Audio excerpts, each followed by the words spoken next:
ईमानदारी के साथ सामने आ रही है। मैं राजीव जेटली से पूछूंगा, उनका भी पूछूंगा कि गंगा कहां से जाती है, इसका नक्शा मुझे मालूम है, गंगा किन प्रदेशों से बहती है वो मुझे मालूम है। लेकिन मैं ये जानना चाहता हूं ईमानदारी के साथ कि वो कमेटी जो बनाई है आपने, उसकी रिपोर्ट कब तक आएगी, ये देश जानना चाहता है। सपल साहब, देखिए, अलग अलग राज्यों की अलग अलग बात है। छत्तीसगढ़ के मुख्यमंत्री ने स्पष्ट बोला है कि ऑलरेडी वो इस एक्सरसाइज को कर चुके हैं और सही डेटा उन्होंने अपने राज्य के सामने रखा है। राजस्थान के मुख्यमंत्री ने कमेटी बनाई है जो अपना काम कर रही है। पंजाब में गांव-गांव में कोविड को लेकर जो प्रचार चल रहा है और डेटा इकट्ठा करने की कोशिश हो रही है। और यही नहीं, कांग्रेस पार्टी अपनी ओर से भी ये डेटा इकट्ठा करके सामने लाना चाह रही है, क्योंकि यहाँ पे सवाल कांग्रेस या बीजेपी या किसी सरकार का नहीं है, सवाल उन लोगों के अधिकार का है जो कोरोना की वजह से अपनी जान खो चुके हैं। उनको बचना था, वो नहीं बच पाए। तो सवाल का जवाब नहीं आया। सपल साहब सवाल का जवाब नहीं आया, ये मुझे बताइए। वहां पे छत्तीसगढ़ में आपने कहा कि नहीं, छत्तीसगढ़ के आपने कहा कि नहीं होगा। मैं जानना चाहता हूं पंजाब में, राजस्थान में होगा या नहीं होगा? नहीं मैं मानता हूं छत्तीसगढ़ में आपने कहा कि नहीं है, उसका आंकड़ा आ गया। होगा। हफ्ता दो हफ्ता रुकिए, होगा। आप हफ्ता दो हफ्ता रुकिए।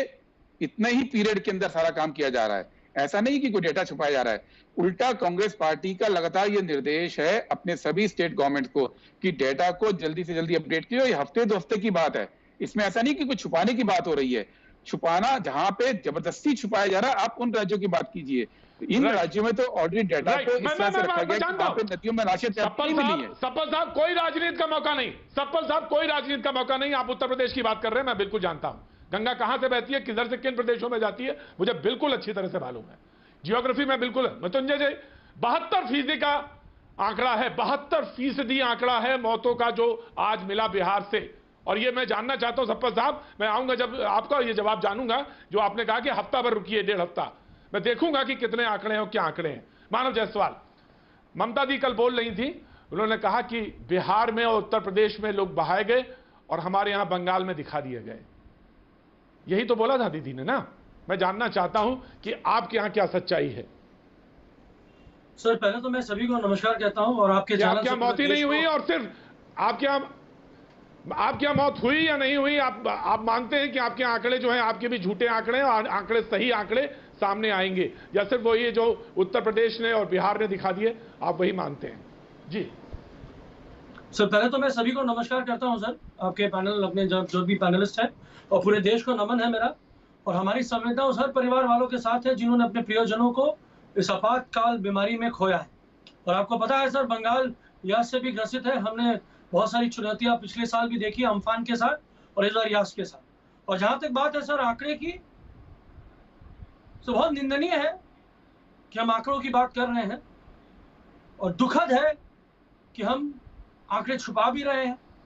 और जहां तक बात है सर, हमारी सरकार पूरी पारदर्शिता निभाती है और हमने हर दिन ऑनलाइन डिजिटली ट्विटर अकाउंट्स में हर दिन रोजाना हमने दिखाया है कि कितने टेस्टिंग हम कर रहे हैं, हमने दिखाया है कि हमारे यहाँ डेथ्स कितनी हुई है, और साथ ही साथ हम लोगों को जागरूक कर रहे हैं और वैक्सीन हर घर घर तक पहुंचाने की प्रयास हम कर रहे हैं। जहां पे हमने कोलकाता में वैक्सीन ऑन व्हील्स, नदिया में वैक्सीन ऑन व्हील्स की बात करी, जहां पे जितने भी हमारे जो जैसा साहब आप मानते हैं कि आपके यहां कोई आंकड़ों में कोई फेरबदल नहीं, जो आंकड़े आपने दिखाए वही सच हैं। हालांकि सप्पल साहब ने कहा कि हो हमारे यहां है, हमारे यहां आंकड़े झूठे हो सकते हैं। कांग्रेस कह रही है कि हमारे आंकड़े अभी सही हो रहे हैं, करेक्शन उनमें हो सकता है। लेकिन आप बंगाल से ये कह रहे हैं कि हमारे आंकड़े बिल्कुल ठीक है। सप्पल साहब बिल्कुल, मैं बिल्कुल शब्दों को सही बोल रहा हूं, मुझे कहीं कोई करेक्शन की जरूरत नहीं है। आपने कहा आंकड़े सही हो सकते हैं हमारे। जी आप बताइए। मैं आ रहा हूं, आपको जेटली साहब आ रहा हूं मैं। आंकड़े झूठे, मानव जायसवाल। हाँ जी सर, मैं बता रहा हूं, मैं ठीक है, मैं आता हूं, सरकार है, मैं उनको झूठा ही मानता हूं, मैं आ रहा हूं। सर हमारी जो सरकार है वो पूरी पारदर्शिता निभाती है। और सर जहां तक आंकड़ों का सवाल है, हमने पहला शायद वो स्टेट है जहां हमने कोमॉर्बिडिटी डिजीज की भी बात करी, कोमॉर्बिडिटी डेथ्स की बात करी। और हमने बकायदा जिस तरीके से ये जो शासन वाली सरकार है, जिस तरीके से हम लोगों को खंडित किया, हमारी बंगाल की छवि को खंडित करने की कोशिश करी, तो हमने जिगर खोल के दिखाया। हमारी नेत्री ने दिखाया कि जो भी आंकड़े हैं सब आप बताइए। हमारी कमेटी तैयार हुई, बहुत सारे सेंट्रल गवर्नमेंट से लोग आए, यूनियन गवर्नमेंट से, उन्होंने कोशिश करी, चिंतन करने की कोशिश करी। हमने कोशिश करके आपके पास बिल्कुल मैं आता हूं, बिल्कुल मैं आता हूं, बिल्कुल आता हूं। मैं आपको एक मौका दूंगा, फिर आप अपनी बात कहने का पूरा हक होगा। अजय, डॉक्टर अजय हमारे साथ जुड़ रहे हैं, अजय आलोक, मैं उनका भी स्वागत करता हूं। सतपाल साहब, आपने एक बात कही ना कि झूठे और अपडेट में फर्क है। जब हम दबाव बनाते, जब आप कहते हैं गंगा में लाशें तैर रही थी, जब गंगा में लाशें तैर रही थी, ये आंकड़े झूठे हैं, तो इशारा आपके भी तरफ जाता है कि आप भी झूठे हैं।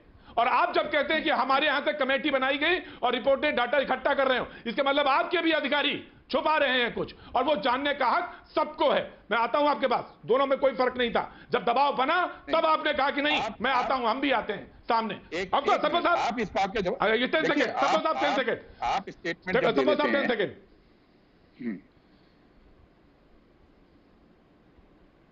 जी। सतपाल साहब 10 सेकंड आपको, सतपाल साहब क्लैरिफिकेशन करिए।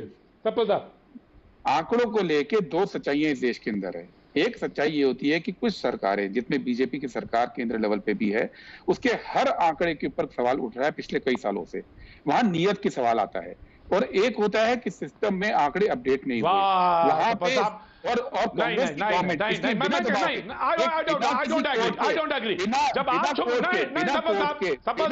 आप राजनीति कर रहे हैं कोर्ट के बहुत माफी के साथ कीजिए ना, आप बिना, नहीं, कांग्रेस ने बिना कोर्ट के, बिना दबाव के खुद ये फैसला लिया है कि किसी भी की मौत का डेटा छुपाया नहीं जाना चाहिए, और खुद अपनी सरकारों में करना है, और दूसरी कमेटी क्यों बनाई आपने? बनाना है। कमेटी क्यों बनाई आपने फिर? सतपाल साहब कमेटी क्यों बनाई आपने? सतपाल साहब कमेटी क्यों बनाई आपने फिर? इसलिए बनाई है ताकि कोई भी अगर छूट गया हो, कोई भी छूट गया हो तो उसका नाम भी शामिल होना चाहिए। इसका मतलब ये नहीं है कि आंकड़े छुपाए जा रहे हैं। बनाई जब राहुल गांधी कह रहे हैं, सतपाल साहब, जब राहुल गांधी कह रहे हैं, तब यानी राहुल गांधी को ही, तो मुख्यमंत्री आपके क्या कर रहे हैं? तो जेटली साहब गलत क्या कह रहे थे?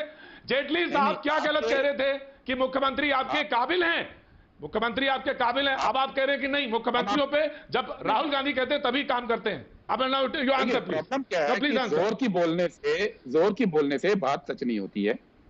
एक चीज होती है कि पब्लिक डिबेट क्या, आप धीरे से बोलिए, लेकिन साहित्य के साथ बोलिए, मैं समझ लूंगा। आप धीरे से बोलिए। राहुल गांधी ने पब्लिक में एक डिबेट उठाई और यह कहा कि हर व्यक्ति का जिनकी डेथ हो गई है, ये उनका अधिकार है कि उसकी डेथ गिनी जाए, ताकि फ्यूचर में कॉम्पनसेशन के लिए और प्लानिंग के लिए उनके परिवार वालों को सफर ना करना पड़े। ये एक पब्लिक स्टैंड है। इसका ये मतलब नहीं कि हमारी सरकार गलत कर रही है। पब्लिक स्टैंड इससे है कि हम पहले अजय आलोक, मैं आता हूं। जेटली साहब, मैं आता हूं। ठीक है सतपाल साहब, कि आपके मुख्यमंत्री जी मैं आ रहा हूं। सतपाल साहब मैं आ रहा हूं। सतपाल साहब आ रहा हूं। या ये कह रहे हैं कि सतपाल साहब मैं आ रहा हूं। इसके मतलब ये भी होता है, सतपाल साहब, जेटली साहब मैं आ रहा हूं आपके पास। इसका मतलब ये भी होता है सतपाल साहब, मैं धीरे से ही बोलता हूं, इसका मतलब ये भी होता है कि हम सोए बैठे रहेंगे। हम भी सोए हुए हैं, हम भी छुपा रहे थे, हम भी ईमानदारी से उठेंगे। हमारे सामने भी कोई झंडा आने दीजिए, हमारे सामने भी कोई रोशनी आने दीजिए, हमारे सामने भी कोई हाई कोर्ट आने दीजिए, हमारे सामने भी राहुल गांधी आने दीजिए।